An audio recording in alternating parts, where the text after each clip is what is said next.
Good evening, everyone. We'll call together the regular meeting of the St. Lucie County Board of County Commissioners Tuesday, May 3rd. I'd like you to all rise with me. We'll do the invocation, then the Pledge of Allegiance.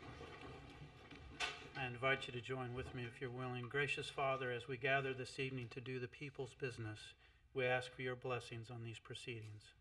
Father, we also ask for your blessings on those who are being recognized here tonight. May our proclamations be heard by all with admiration, with gratitude, and with thankful hearts. Amen. Amen. Amen. I pledge allegiance To the flag of the United States of America and to the republic for which it stands, one nation, under God, indivisible, with liberty and justice for all.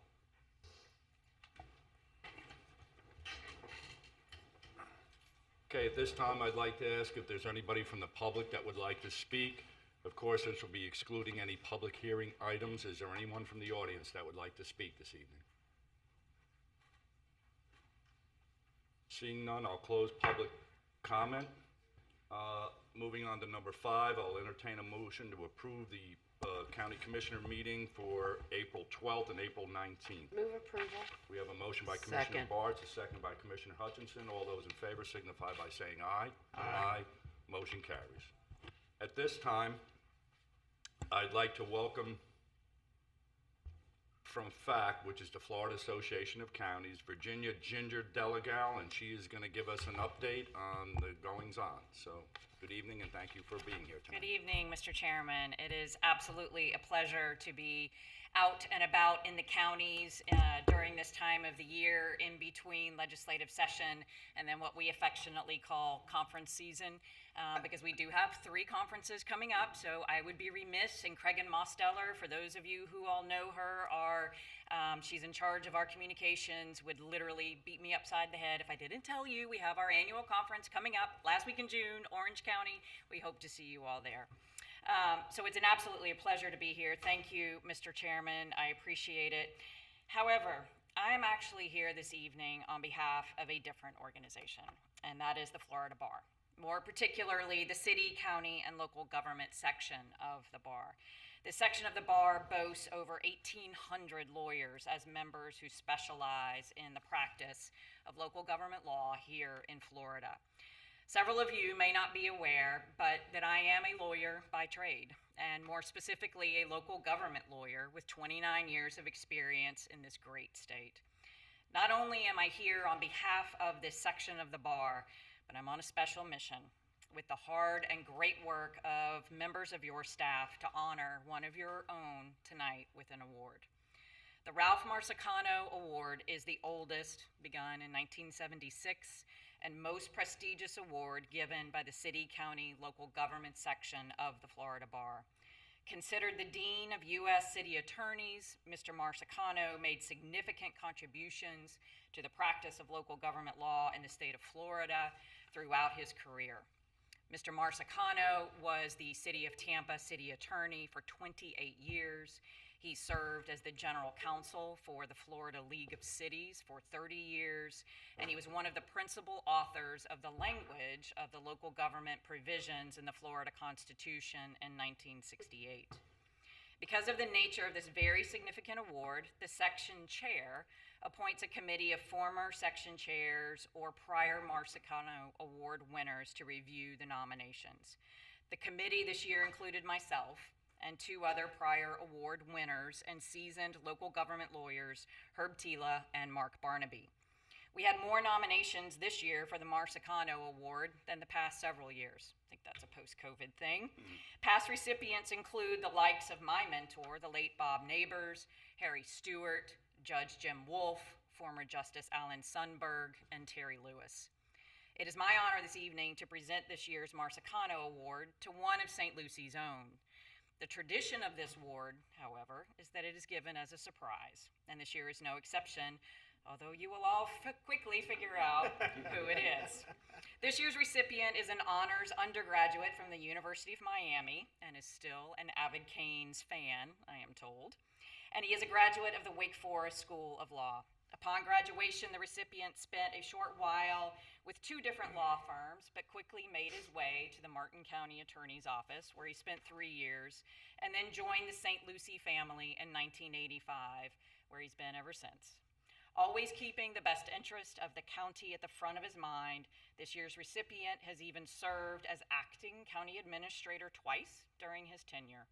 In my experience, this is the mark of an extraordinarily steady and knowledgeable county attorney. There are a couple of others who have been asked to serve in this temporary dual role by their county commissions during times of change.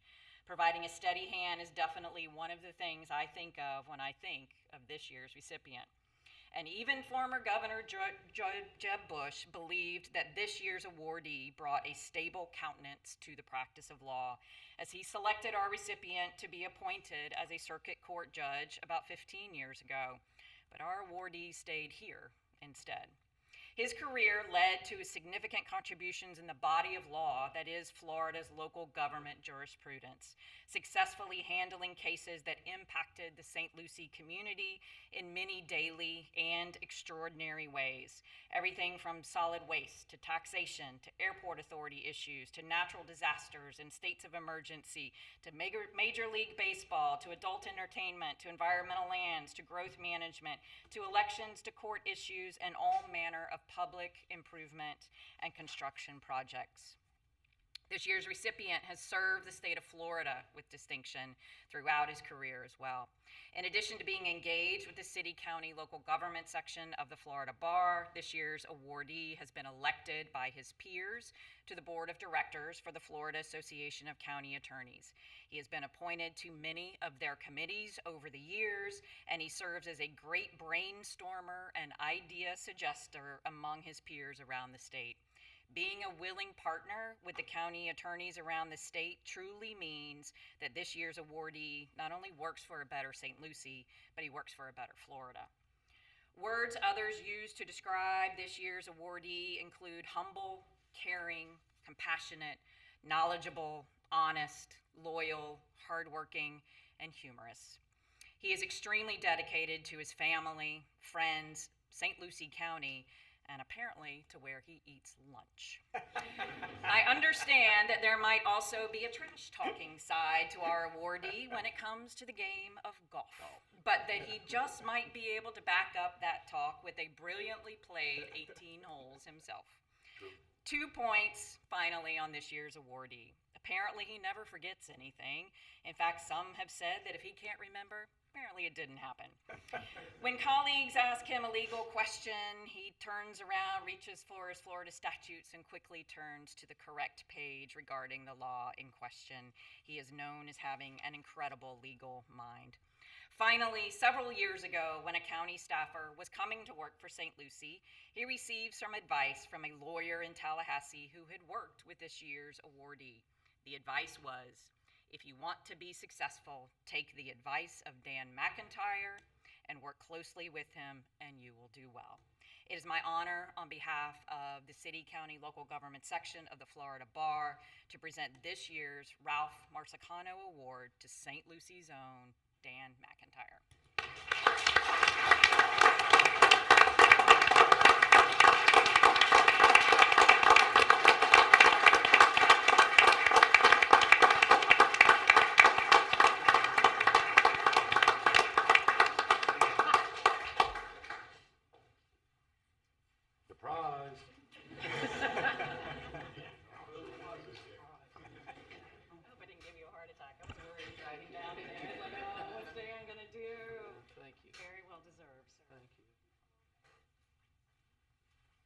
Dan, need some tissues? I happen to have some.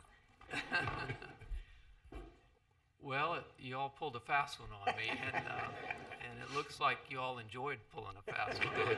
So, I do want to thank Ginger for, being here, driving from Tallahassee. I mean, she's good people. She's doing a great job for the counties, and can you imagine what it's like to represent local governments in front of the state now? And she's really, does a great job for us. So I view this as a sort of a team award. You guys are my team, and I really, it starts with the board. I thank you all for your support. The predecessors, I see Commissioner Lewis in there, so she was back there. I think I see her there. And so I appreciate everything that you all have done. The administration, the staff, the county attorney's office, just have been blessed with working with really good people, and it's really a pleasure to have served at St. Lucie. Truly is first, and it's always been and always will be. And so I've enjoyed working with the County Attorneys Association, and I'm trying to hold it together here. If I don't, Robert's going to be passing out tissues when I go into. He'll have 2 tissues, one for me and one for Chris. So I can't let that happen. So really, there's a couple people that aren't here that I'd like to mention that are past. One Ginger talked about is Bob Neighbors. He was a great guy, and I enjoyed working with him. I have a great Bob Neighbors story, which I'll tell later maybe, but the only thing we had in common, I think, was we were both county attorneys. He was just always the best, I thought, the best of our profession. The other was Weldon Lewis, who was county administrator here for 21 years. He was a good guy. I tried to pattern my career after him. A lot of the things that were said about me, he did. I want to tell a humorous story about Weldon to try to help me keep it together here. One, he was in Tallahassee. It was in that tall tower, and he had to go to the restroom, and he looked over. Somebody slid in next to him while he was standing there, and it was Governor Reuben Askew. And so, like me today, he was stunned. He wasn't on top of his game, and without thinking about it, he blurts out, "Governor, I didn't expect to see you here." And Askew looks at him and says, "Well, even governors got to go." So, he was he was a World War II veteran. He was in the Battle of the Bulge. He told me in his company there was only like 150 people, and there were only 7 survived. And so he was a hero, but he didn't act like that. He treated everybody the same. With respect, and he had a great sense of humor, as did Bob Neighbors. Bob was also one of the things I remember about him. He was just brilliant in terms of solving problems. I call it finding that silver bullet. You remember we bought a piece of property a few years ago, and we had a 10% interest, and how we navigated that. That was Bob Neighbors. He was brilliant, and I was just happy to be a part of this. I appreciate the award. It truly was a surprise.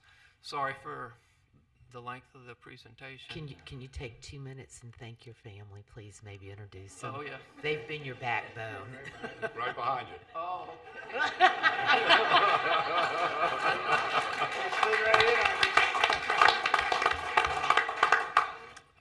I might have to get a new family after that. Yes. But yes, I didn't realize they were there. But yes, obviously my family comes first, so I didn't see them. I don't think I'm ever going to live that down. I don't know. We didn't think you did because you didn't look over that way at all. That's why I had to bring it up. Yeah, does anybody have a rental house? That they can I may need to have it. So, but yes, thank you very much for everything. I truly have been blessed, really meeting everybody here, and the good Lord's been good to me. Well, Thank Dan, you. on behalf of all of us that are sitting up here on the dais, I know as chair, there's a lot of paperwork to be signed, and I always look for your signature first, and I know it's copacetic. And we brief every Monday, and as he briefs with all the other county commissioners. And he looked at this agenda item, and he goes, and he never says this, he goes, "I really don't know what this is about." In the back of my head, I was like, I do. But thank you. You're well deserving of this award on behalf of all of us. Thank you. Thank you. Thank you all as well. Thank you for coming.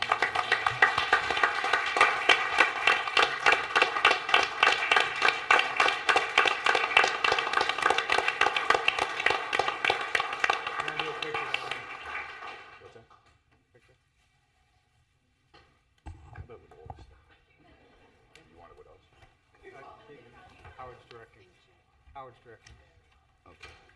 Ginger. And Ginger, on behalf of all of us, I want to thank you for being here too. Absolutely. That's really an honor.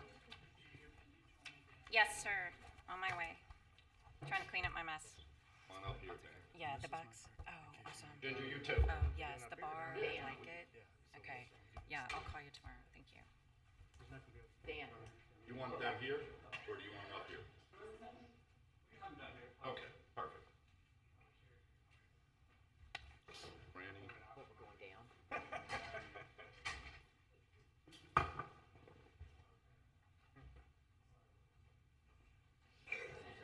Come on, quick, girl, quick. Who?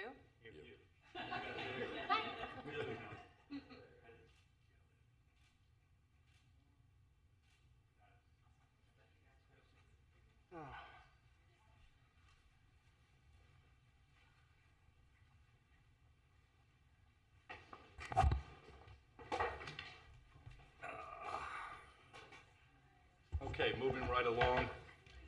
Just to let the other commissioners know that items G, D, and E, that's the resolution 22082, Public Service Recognition Week, resolution 22077, Law Enforcement Week, and St. Lucie County Correctional Officers Week, which is 22078, will be presented next week by me at a community event, but I would like to entertain a motion to approve the proclamations. So moved. Second. We have a motion by Commissioner Townsend, a second by Commissioner Bartz. All those in favor signify by saying aye. Aye. Opposed? Motion carries. Thank you. All right, first resolution, and I'll meet you down at the dais. This is the resolution 22076, proclaiming the month of May as Haitian American Heritage Month in St. Lucie County, Florida. And this will be accepted tonight by Carol King, President of the Haitian American organization Treasure Coast Cultural Festival. A resolution proclaiming the month of May as Haitian American Heritage Month in St. Lucie County, Florida. Whereas the Board of County Commissioners of St. Lucie County, Florida has made the following determinations. Haitian American Heritage Month is a jubilant celebration in the United States embracing Haitian heritage and culture. May 18th is Flag Day in Haiti, which celebrates the culture and heritage of Haitian flag, honoring their forefathers and replenishing their resolve for Haiti's future. Haiti is a word meaning land of mountains and was given its name by its first inhabitants. First celebrated in Boston, Massachusetts in 1998, Haitian American Heritage Month is observed nationwide in the month of May with parades, festivals, and school activities. Haitian American Heritage Month is held to salute Haitian and Haitian American communities and exhibit appreciation for their culture and heritage, which have enriched the lives of people of this nation and state. As educators, authors, community leaders, activists, athletes, artists, musicians, and politicians, Haitian Americans have made their mark in every facet of society and have contributed to the betterment and diversity of St. Lucie County. St. Lucie County has thrived as a melding of immigrants united by common values and the promise of a better tomorrow. Our vibrant Haitian community has contributed tremendously to the validity of St. Lucie County with rich cultural influences. Now therefore it be resolved by the Board of County Commissioners of St. Lucie County, Florida, that this board does hereby proclaim the month of May as Haitian American Heritage Month in St. Lucie County, Florida, and further urges all St. Lucie County citizens to celebrate the unique history and culture of people of the Republic of Haiti. Passed and duly adopted this third day of May 2022. May I have a motion to approve? Move approval. We have a motion by Commissioner Zadowski, second by Commissioner Townsend. All those in favor signify by saying aye. Aye. Motion carries. Carol, would you like to say a few words, and then we'll get a picture? Good evening, everyone. My name is Carmel Vericane. I am the Secretary of Treasure Coast Cultural Festival, Inc., for short TCCF. It is an honor for us. First and foremost, I would like to thank the Board of Commissioners, and especially Commissioner Sean Mitchell, for granting us again this year this proclamation. It is a great honor to receive it, on behalf of the Haitian community, which is very large on the Treasure Coast. We also wanted to invite you on May 18th, where we have every May 18th, regardless of the day of the week, we have a huge festival at the Port St. Lucie Civic Center. We start at 2 p.m. and we offer a variety of activities. It's a family-friendly, it's educative, and most of all, very fun day. And we will be offering a lot of Haitian food. I know everybody likes food, so a lot of Haitian food, American food, there's something for every taste. We will also have live performances and a grand parade that will actually will be a two-part. We'll have a drive-by parade starting from Fort Pierce, and we will end up at the Civic Center where the event will take place. So we invite everyone. It's a free admission, free parking event. Thank you so much. Basically, I'm not going to take too much. Oh, I'm too short. I didn't realize that. Basically, I'm not going to say too much, but again, thank you so much to the commissioners and, of course, Mr. Chair. Thank you so much. And, of course, Susie, I thank you. Susie somewhere? Okay. Yeah, I thank Susie and all the staff, and thank you very much. Every year that we have this opportunity to receive this proclamation, it's really a true honor because our forefather believed so much in freedom, and they didn't mind losing their lives for us. So for today, for this month, so we could have our own flag to celebrate like every other nation. So, and for you guys to recognize that, thank you so much. And of course, TCCF, we make it our mission to make everybody aware of our history because we think that we have a very rich history. Again, thank you so much.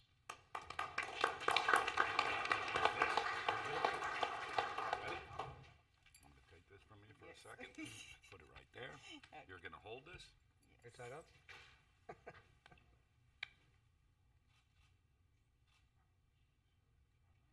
Good, perfect. Thank you, ladies.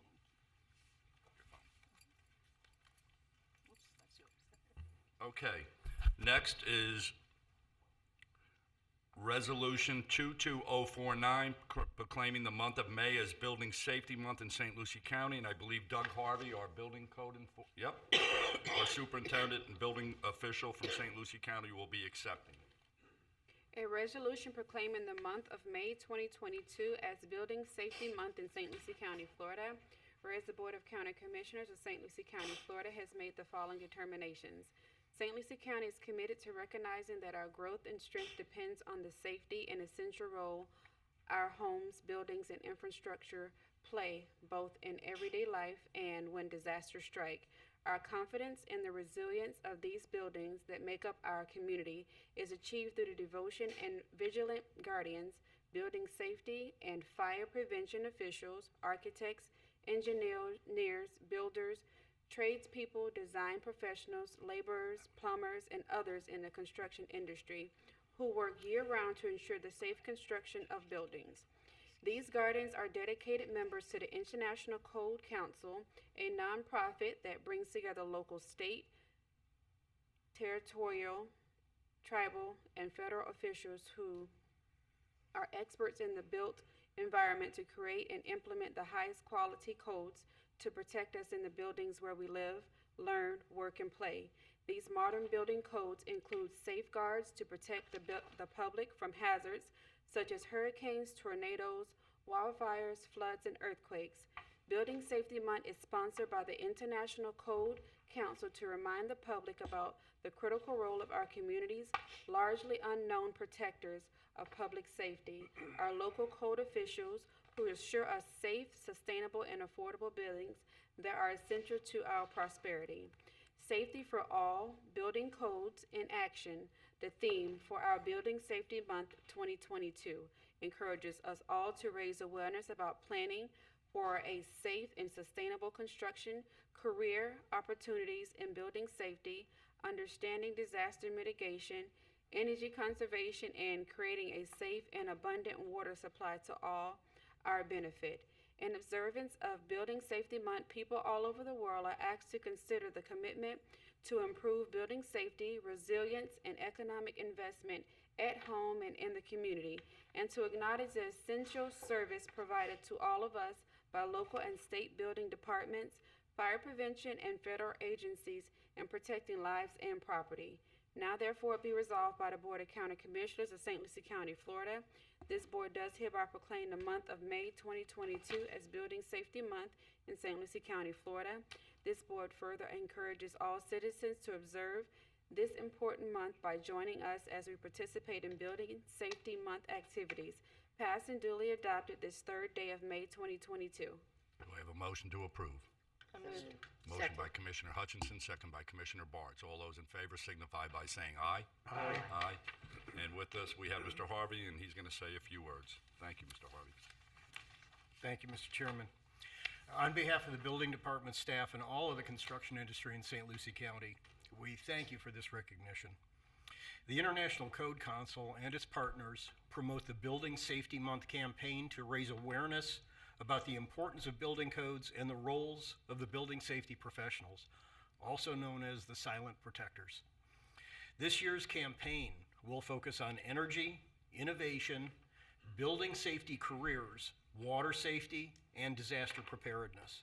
I've passed out a brochure that has a summary of the campaign. I've also put information outside if anyone in the audience would like it. There's also activity books for the kids to help them learn a little bit about building safety. And additional information may be found in the lobby downstairs, as well as on the new website for Building Safety Month. This year's theme is Safety for All, Building Codes in Action. Thank you for this proclamation declaring May as the official Building Safety Month. As was stated by the President of the International Code Council Board of Directors, Cindy Davis, and I quote, "Building Safety Month gives us the chance to celebrate the building safety community and educate people around the world about the importance of building codes." So for recognizing this campaign as it creates an opportunity for us to engage with our local community and to reinforce the need for utilizing modern, regularly updated building codes to help others understand what it takes to create a safe and sustainable community, I thank you.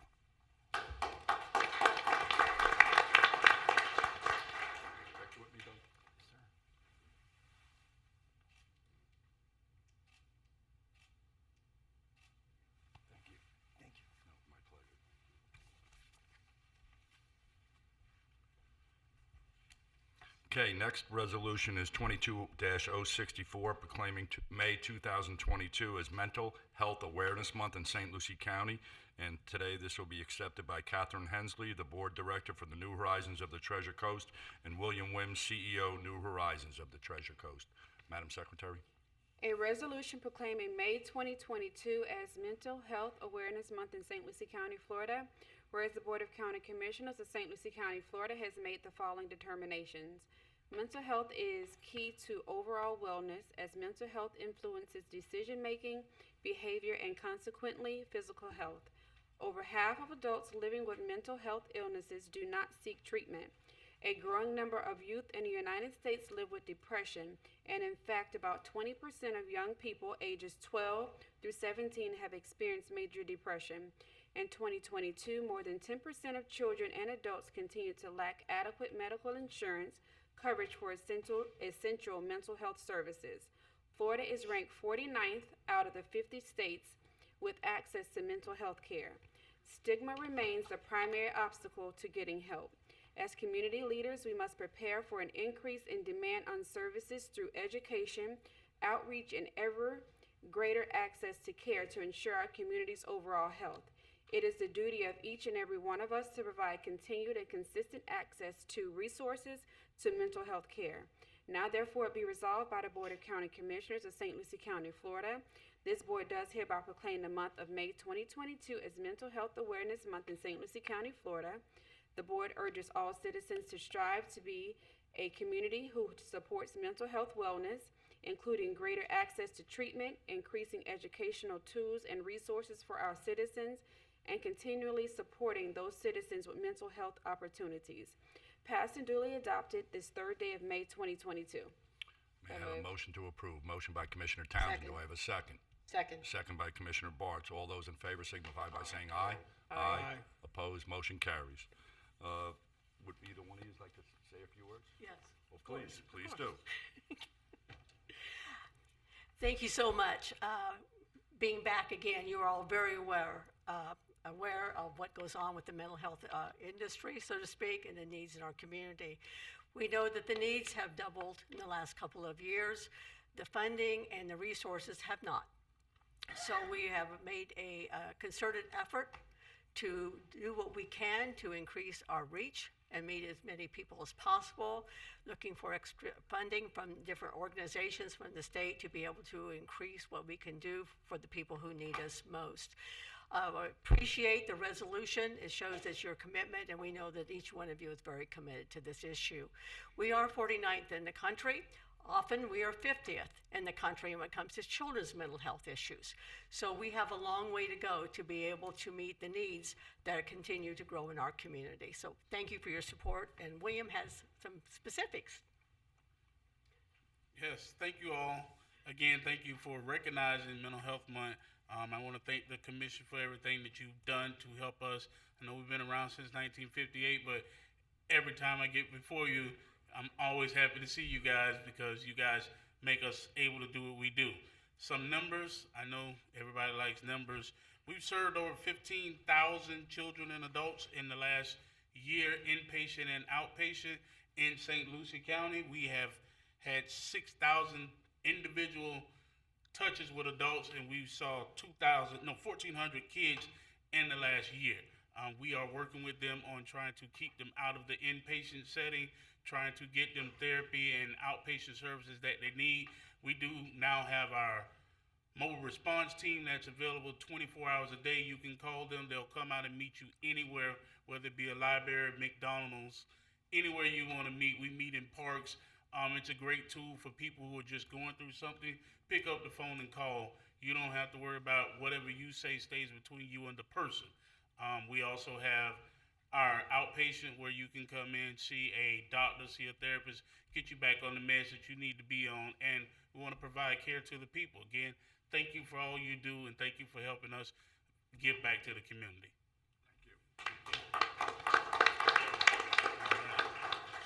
This, we'll put that down. Catherine, would you like it in the middle? I've never in the middle. The four between the rows. Yes. Thank you.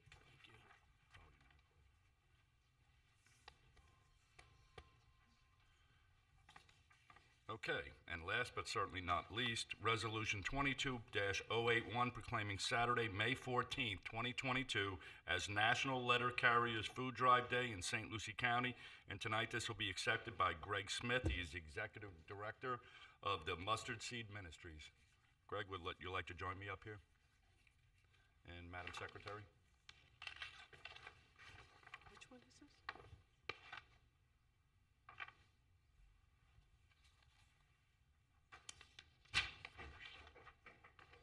I got it. A resolution proclaiming Saturday, May 14th. A resolution proclaiming Saturday, May 14th, 2022 as National Letter Carriers Food Drive Day in St. Lucie County, Florida. Whereas the Board of County Commissioners of St. Lucie County, Florida has made the following determinations. On the second Saturday of May each year, letter carriers across the country collect non-perishable food items for donations to local food pantries as part of the nation's largest one-day food drive. A common misconception is that only homeless people need assistance with having enough to eat. In reality, a large portion of local seniors on fixed income and people with jobs that don't pay enough to cover basic needs are food insecure. Up to 51% of St. Lucie County families are living in poverty or struggle to pay the basic needs. Visits to local food banks have risen considerably during our economic recovery from the COVID-19 pandemic. As estimated, 12% of American households in the United States may experience food insecurity in any given year. After recognizing the need to address this critical issue, members of the National Association of Letter Carriers, NALC, created the Stamp Out Hunger Food Drive. Since the pilot drive was held in 1991, and NALC Stamp Out Hunger has generated approximately 1.67 billion pounds of donated food and distributed the donations to more than 10,000 cities and towns in all 50 states. the District of Columbia, Puerto Rico, the Virgin Islands, and Guam. We recognize all local St. Lucie County letter carriers for their commitment to their communities. We acknowledge the noteworthy milestone of 30 years that the National Letter Carrier Stamp Out Hunger Food Drive celebrates in 2022. Together, we can all help feed our hungry. We encourage the citizens of our country to support the 2022 drive by placing non-perishable food items and or near their mailboxes on Food Drive Day. While delivering the mail, letter carriers will pick up the food items. Mustard Seed Ministries, the Salvation Army, and other nonprofit organizations will warehouse and distribute the food to individuals and families in need throughout St. Lucie County. Now therefore be resolved by the Board of County Commissioners of St. Lucie County, Florida, that this board does hereby proclaim Saturday, May 14, 2022 as National Letter Carriers Food Drive Day in St. Lucie County, passed and duly adopted this third day of May 2022. I'll entertain a motion to approve. Second. Motion by Commissioner Townsend, second by Commissioner Hutchinson. All those in favor signify by saying aye. Aye. Opposed, motion carries. Would you like to say a few words? Please do. Sure. Good evening, Commissioners. Thank you very much for having us. I'm Greg Smith, Executive Director of Mustard Seed.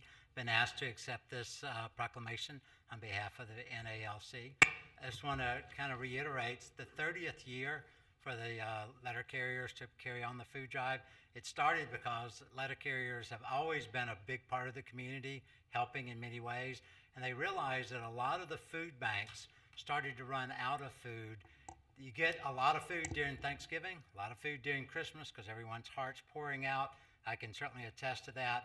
But what happens is you gradually start to sort of lose sight that people still need the food. There's a lot of people, the elderly, mental health recipients, people that may not ever be able to get back on their feet again, as well as some that are just in transitional, need for food. But the letter carriers realized, and they decided on the second Saturday in May, because they realized it was right before the schools got out. It allows the food banks to have food for summer food programs for the children and to make sure that their pantries are restocked. And I can attest to how much food that this brings in. I believe it was 175 or 180,000 pounds of food in 2019, which was the last time we were able to do this. So I appreciate us working well with the letter carriers and with the Salvation Army, who's a huge part of this as well. Our goal is just to get the food out to the people that need it. And what I see, the biggest thing that I see on this is the diversity of food that comes in. As food pantries, quite often we get big allotments of the same type of food, vegetables or things like that. And in this kind of a drive, it just brings in such an assortment, and the people are very happy to get assorted foods to be able to cook and carry home. So again, on behalf of Mustard Seed and the NALC, I really appreciate it. And I'd just invite y'all, about a week or two after the food drive, come by Mustard Seed, and I'm sure the Salvation Army would make the same commitment to you, just to see how much food we're collecting and to see what all good it does. So please come out, and thank y'all again. If you don't mind, I've been asked to No, we'll do that hold this up. with the proclamation. How's that? Yeah. You hold that, I'll hold that, and we'll kind of work our way through.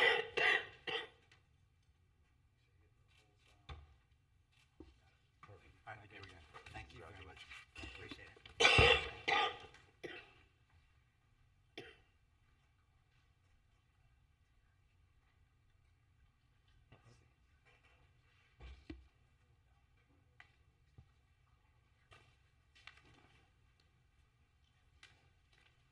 Okay, moving on to number 8, consent agenda. Is there anything that would like to be pulled for discussion? Seeing none, I'll entertain a motion. So moved. We have a motion by Commissioner Hutchinson. Do I have a second? A second by Commissioner Bartz. All those in favor signify by saying aye. Aye. Opposed? Motion carries. Moving on to number 9, public hearings. County Attorney. This is the exchange between Willow Lakes and St. Lucie County, and this item is quasi-judicial. Commissioner Hutchinson? I've spoken to staff in the past, and I've also spoken to the applicant. Okay. Commissioner Bartz? Same. Commissioner Townsend? Same. Commissioner, Spoken to, yes, to staff and to Mr. Dobbins. and same here, staff and Mr. Dobbins. Hi. Hi, good evening, Mr. Chair, members of the board. For the record, Joanne Riley, Property Acquisition Manager. The county has received a proposed exchange agreement from Willow Lakes LLC's representative Lee Dobbins, proposing to exchange some right-of-way along Midway Road, owned by the county, for some right-of-way also owned by the county on Gordy Road. Sorry about that. The keyboard went a little crazy. The right-of-way that we're speaking to is shown in the red, which is owned by the county, and the yellow, which is owned by Willow Lakes LLC. We, in fact, have received an email from Mr. Dobbins on behalf of his client requesting a continuance of tonight's public hearing to be held on July 5, 2022 at 6 p.m. or as soon thereafter as the item may be heard. And with that, staff is recommending that the board accept the request from Mr. Dobbins on behalf of Willow Lakes to continue tonight's public hearing to July 5, 2022 at 6 p.m. or soon thereafter as the item may be heard. I am available for any questions that you may have. Are there any questions from the dais? This is a public hearing. Would anyone like to speak on this subject matter? Anybody in the audience? Seeing none, I'll close public comment. Is anyone willing to make a motion to? Motion to approve continuance. We have Second. a motion and a second. All those in favor signify by saying aye. Aye. Motion carries. Thank you. Moving on to regular agenda, County Attorney. This is regarding the contract for sale and purchase of Harmony Heights stormwater improvements. Mr. Chairman, before Ms. Riley presents this, there's really, in my mind, two issues here. There's the short-term issue of the actual contract, which I'll let her present. But also, I think I have a suggestion for the board. There's sort of a longer-term issue about acquisition in Harmony Heights and other places going forward in terms of whether we should perhaps do engineering studies or develop a plan for multiple lots. And I think that lends itself more to an informal meeting where the board can sit around and have staff there present alternatives without really the press of business. And but that's, of course, up to the board. We're prepared to discuss it if the board would like to. We'd suggest that you defer it to your informal and not wait. I mean, I know we have a very busy one, but something soon and that we can talk about. But that, of course, is up to the board. We do, however, have an existing contract that really predates our pausing what we're doing pending board resolution, and that's what Ms. Riley is going to be presenting tonight. Okay. Thank you, Mr. McIntyre. Mr. Chairman, members of the board, for the record, Joanne Riley, Property Acquisition Manager. Item 10A1 is a contract for sale and purchase regarding the Harmony Heights Stormwater Improvement Program. The county has plans to improve the untreated stormwater runoff in the Harmony Heights neighborhood. We intend to treat untreated stormwater, which contains pollutants, nitrogen, phosphorus, and suspended solids, fertilizers, pesticides, and oils. These pollutants ultimately flow downstream into the waters and into the critically impaired Indian River Lagoon. St. Lucie County reached out to willing sellers with vacant parcels that could be used as stormwater ponds. Marjan Inc. responded as a willing seller, and their parcel is shown on this next slide in yellow. The county, in fact, had some title work and a contract for sale and purchase drafted and was provided to Marjan. We offered $14,000, which was 100% of the appraised value of the parcel according to the county's appraiser, Callaway and Price. As the county attorney has mentioned, staff has suspended further acquisition in the Harmony Heights area pending a preliminary design of the stormwater project. For the record, county staff received this executed contract from Marjan shortly after staff decided to proceed with the preliminary design. We ask our planning and development services staff to investigate this specific parcel. They in fact have determined that this parcel is unbuildable due to its lack of minimum lot size and width for the RS4 zoning district. Staff would recommend that the board determine whether they would like to accept this contract for sale and purchase from Marjan. And I'd be happy to answer any questions that you may have. Also with me tonight, I have Patrick Diane, the Public Works Director, and also Jim Lappert, the Director of the Water Quality Division, if you have any specific questions for us. Thank you. Are there any questions of Patrick or Joanne? I have a question. Sure. I don't know who wants to answer this. On this particular lot, where's the closest lot that the county owns to this? There are other various lots owned by the county within this same block. I knew that, but I'm saying, is there anything contiguous? No, I didn't ma'am. think there was. No, there is Okay, I not, didn't think Commissioner so. Townsend. Thank you. Mr. Chairman, Yes. there is a vacant property that is point to point. It is in the southeast portion of that property. We have not been able to acquire that yet either. But the piece of property that is contiguous, it's point to point is what it is, not as contiguous as it would be from line to line. But that is a vacant lot that's still sought after. Commissioner Zadowski, we did send willing sellers to everyone with parcels that were vacant, a lot of whom we did not receive responses from, and we only proceeded with the appraisals and the title work on those parcels that we actually received a response from. This has been a 5-year process by which I've been in the neighborhoods and speaking to the community representatives, and they actually have been very helpful in securing some of the ones that we've actually been able to look at so far. So this has not been an overnight process. This has been a long time in the works. And as part of this conversation, and again, Dan, I actually think you have a good idea is to have this conversation in an informal, is that while some of these properties may not be contiguous or large enough to have an extreme regulation-sized pond, so to speak, there are opportunities that have happened in the past where swapping properties with another owner have been conducive for us getting larger pieces. So while this particular neighborhood still has vacant properties, which is unusual for a neighborhood of this age, the opportunities for us to actually secure individual properties, regardless of size, is very important for us to be able to even move forward with the engineering side. So it's the chicken and the egg process here that, what comes first, the chicken or the egg. And for I'm going to say 10 years, but the last 5 years, we've engaged the community to actually actively talk to their neighbors and people that they know to come forward and assist us, because they know how much or how important these properties are going to be for the overall system. We've been very successful in the same type of process with Paradise Park years ago.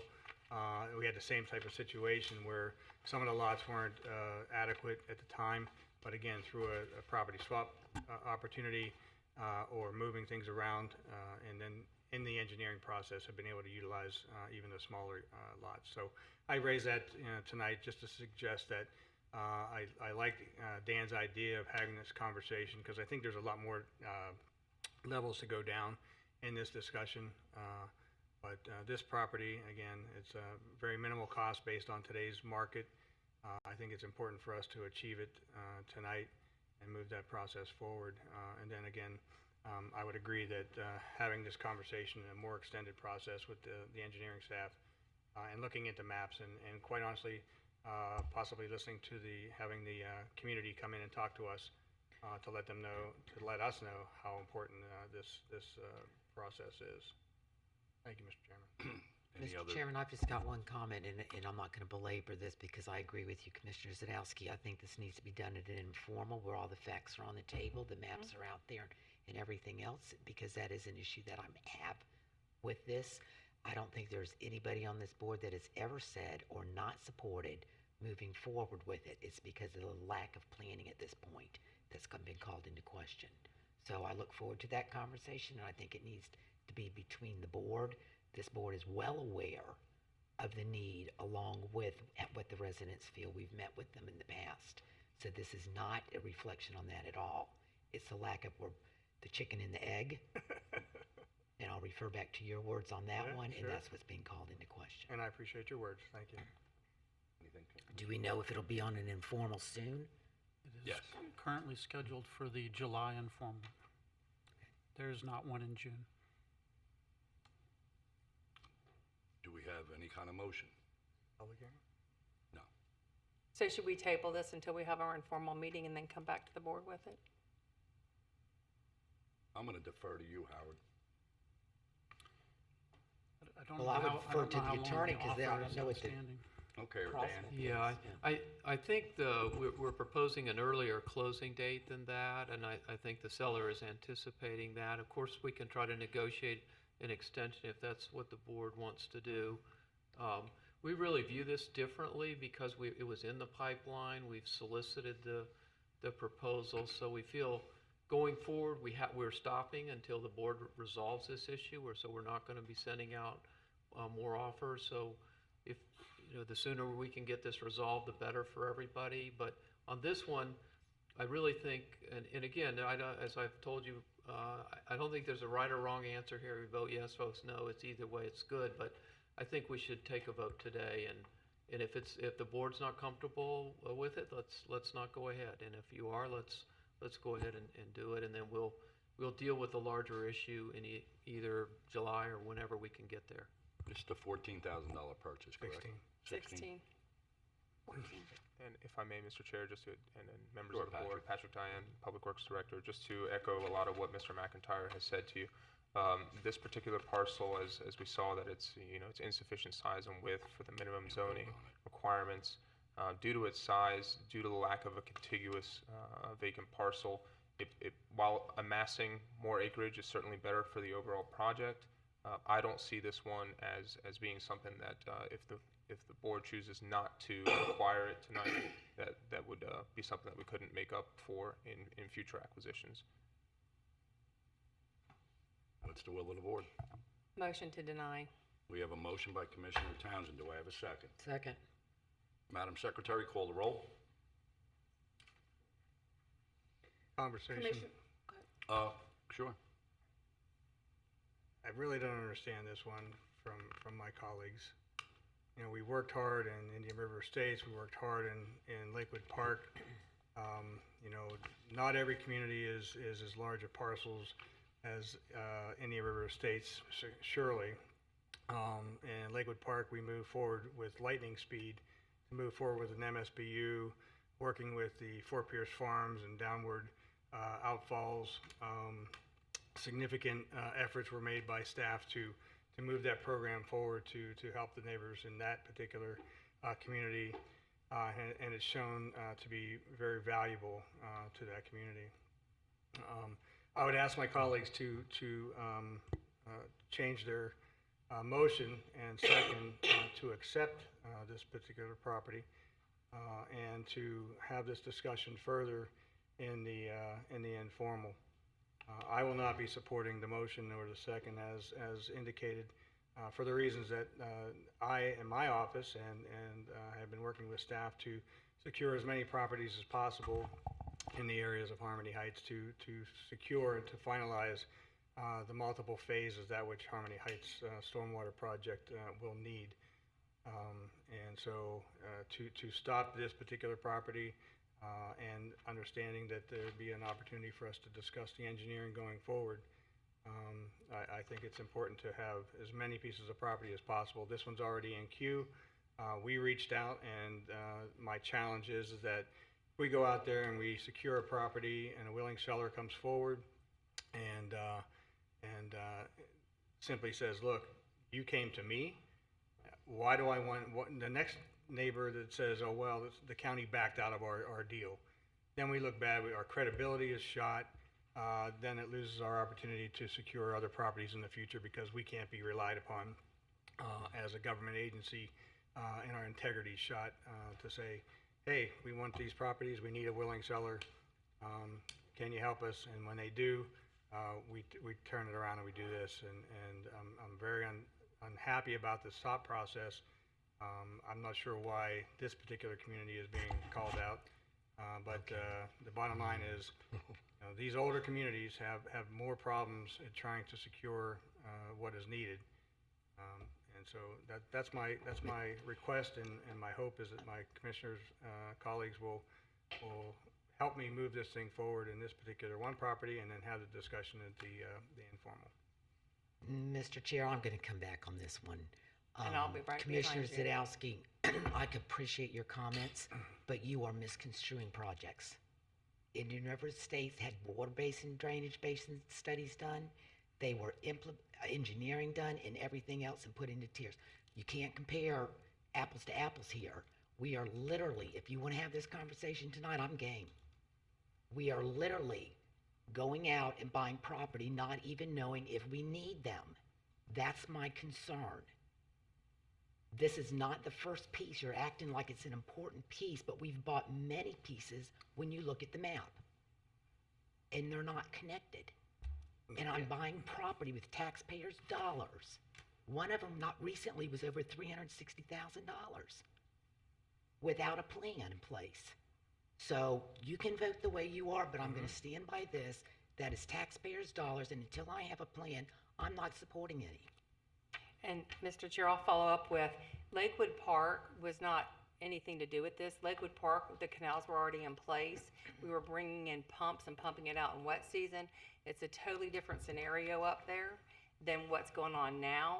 And for you to single out and say that we are not supporting a neighborhood, I resent you stating that.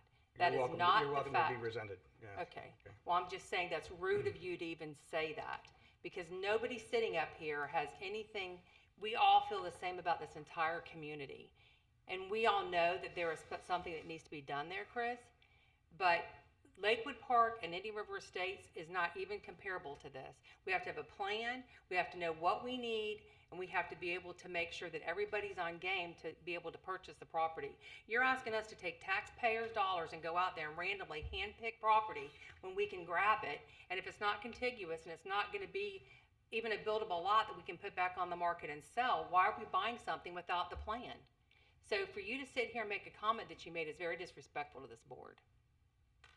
Well, then it's going to get worse then. So you make a really good point that Lakewood Park and Indian River Estates are not like Harmony Heights. They're just not. And the fact is that this community needs and deserves a drainage project. And how we get there is to secure the properties necessary. And not all those plans were in place 100% when they went forward. So vote how you will. I have been, for 13 and a half years, sat up here and been very appropriate to my colleagues in trying to secure support, and have supported my other colleagues in things that were important to them in their neighborhoods, in their districts.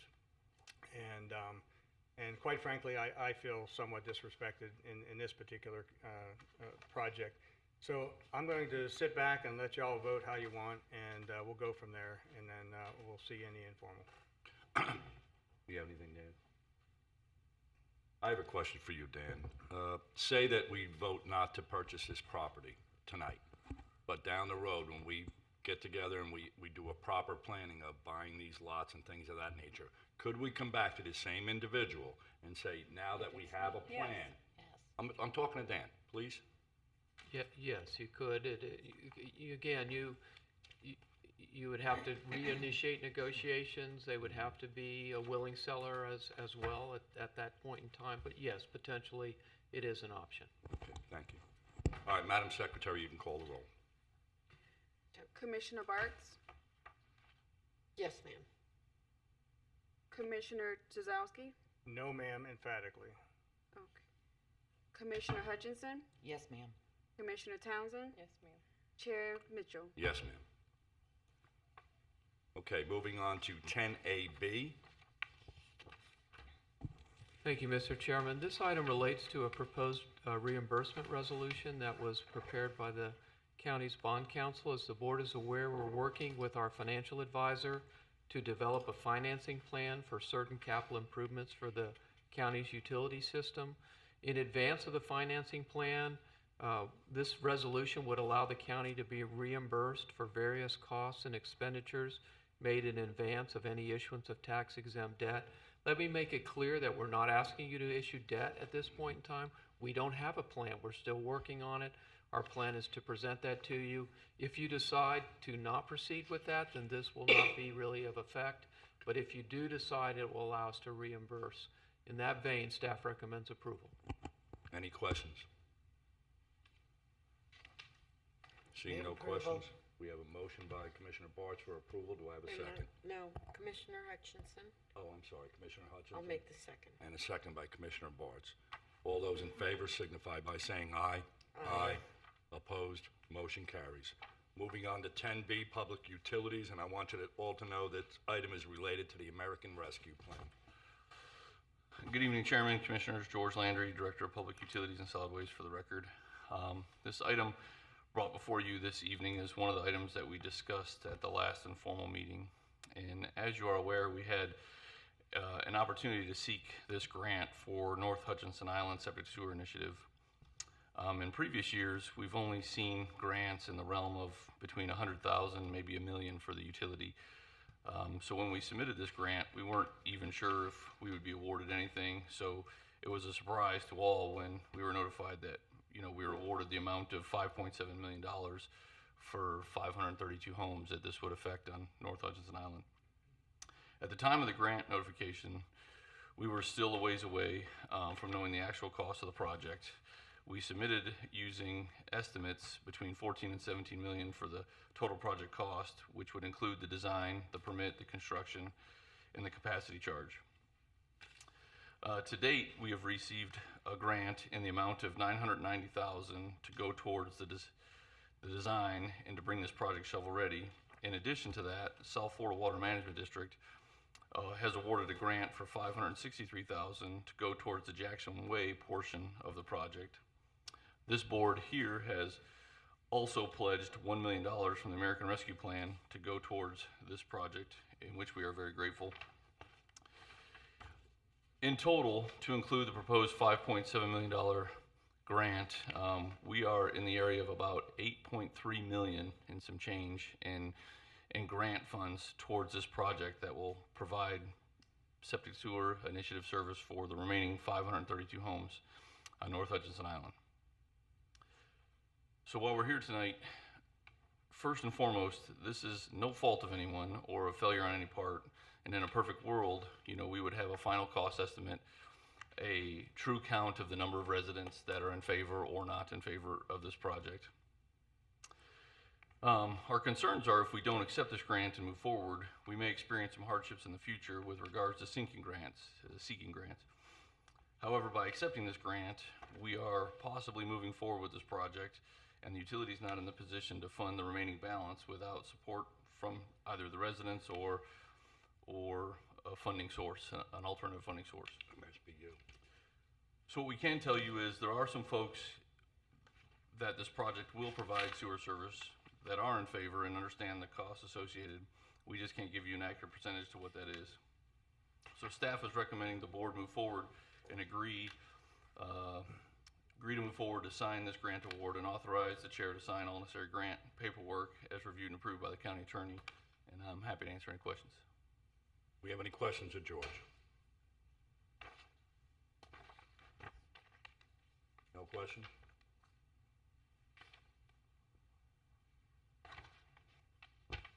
George, the only thing I would ask is that hypothetically now, if we do approve this and we go down the road, there will be 532 people and it would be an MSBU, am I correct? That's one of the options that could be in place, yes. Yes, Chair. And this is just looking for a recommendation to accept the grant award and move forward. That is correct. Motion to approve. We have a motion by Commissioner Townsend, second by Commissioner Zadowski. All those in favor signify by saying aye. Aye. Congratulations. Thanks, sir. Thank you. Next, we'll move on to announcements. Thank you, Mr. Chair. Commissioners, our next meeting is Tuesday, May 10th. That's an informal meeting or a workshop meeting. That is at 9 a.m. here in these chambers. And our next regular meeting of the board will be May 17th at 9 a.m. here in these chambers. There is a ribbon cutting, I would mention, on Wednesday, May 18th for the Health Department at 10 a.m., and that's at the 23rd Street location. That's their new offices that have just been renovated.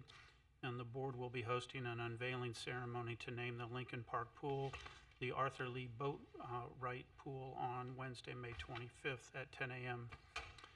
And so that's coming up as well, and the board had just previously approved that renaming.